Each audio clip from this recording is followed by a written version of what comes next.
عمرك فكرت قبل كده ايه اللي هيحصل للعالم لو قارة افريقيا اختفت عن الوجود؟ ركز معايا في الفيديو دون علشان هعرفك حاجة ممكن تغير نظرتك عن العالم كله. فمن غير كلام كتير اربط حزام الامان ويلا بينا نبدا الفيديو. تخيل معايا تصحى من النوم عادي زي كل يوم، تمسك تليفونك تلاقي النت بطيء او يكاد يكون معدوم، تروح المطبخ عشان تعمل قهوة مفيش قهوة، تنزل عشان تروح الشغل تلاقي البنزين غالي ويكاد برضه يكون مش موجود اصلا. طب ليه؟ ايه اللي حصل؟ اكتشف ان في سيناريو خيالي مش حقيقي يعني احنا بنألفه كده، ان قارة افريقيا اختفت. خليني في الاول اعرفك قارة افريقيا دي فيها ايه وبتتكون من ايه. يكاد من اول ما تسمع قارة افريقيا دي يجي في دماغك بقى الجوع والمجاعة والفقر وكل الكلام ده كله. انا جاي اغير نظرتك عن قارة افريقيا دي خالص. هو ايه اللي هيحصل للعالم لو القارة دي اختفت اصلا؟ واهمية افريقيا اللي الناس كتير مش واخدة بالها منها، وايه افريقيا القارة الوحيدة اللي بتصدره للعالم. اول جزء اكلمك فيه هي ان افريقيا مش قارة فقيرة خالص.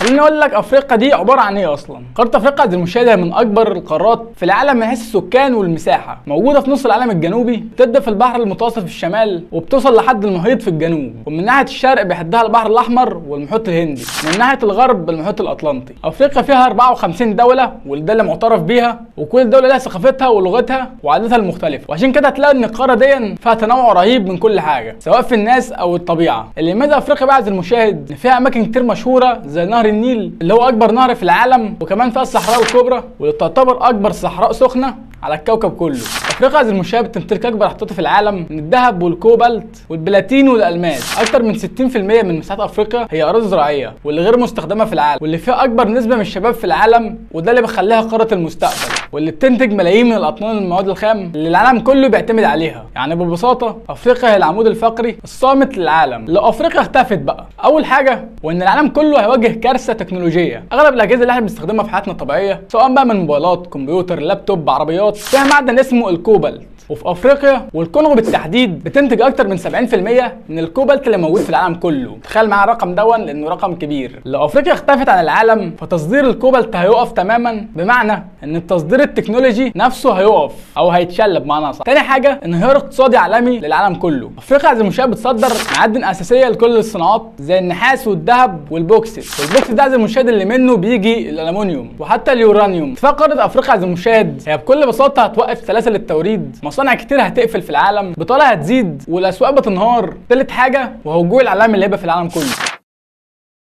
في دول كتير بتستورد حبوب قهوه وكاكاو من افريقيا، ومش هننسى الشاي طبعا. بمعنى اصح ان القاره دي لو اختفت فحاجات زي الشوكولاته والقهوه هتختفي في العالم كله. تخيل بدون افريقيا صباحك مش هيبقى فيه كوبايه قهوه اللي بتشربها قبل الشغل دي، ومساك مش هيبقى فيه شوكولاته عادي قوي. رابعا وهي الكارثه المناخيه اللي هتبقى في العالم كله. افريقيا فيها غابات استوائيه ضخمه وكتيره زي غابات الكونغو اللي تعتبر الرئه الثانيه من بعد الامازون. لو اختفت ثاني اكسيد الكربون هيتراكم ودرجه حراره الارض هتزيد بشكل اسرع. الحاجة اللي افريقيا الوحيدة اللي بتصدرها للعالم.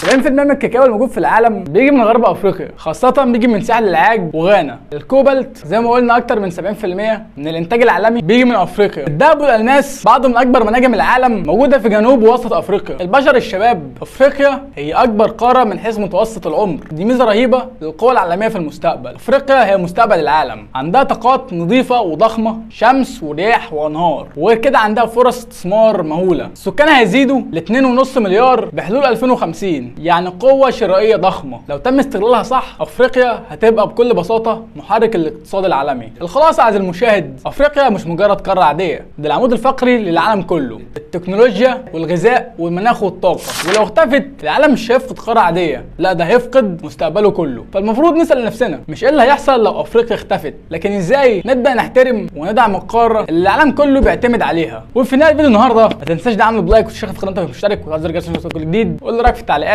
بس كده، سلام.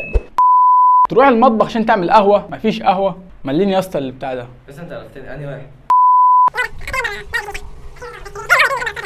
ايوه بالراحه يا اسطى.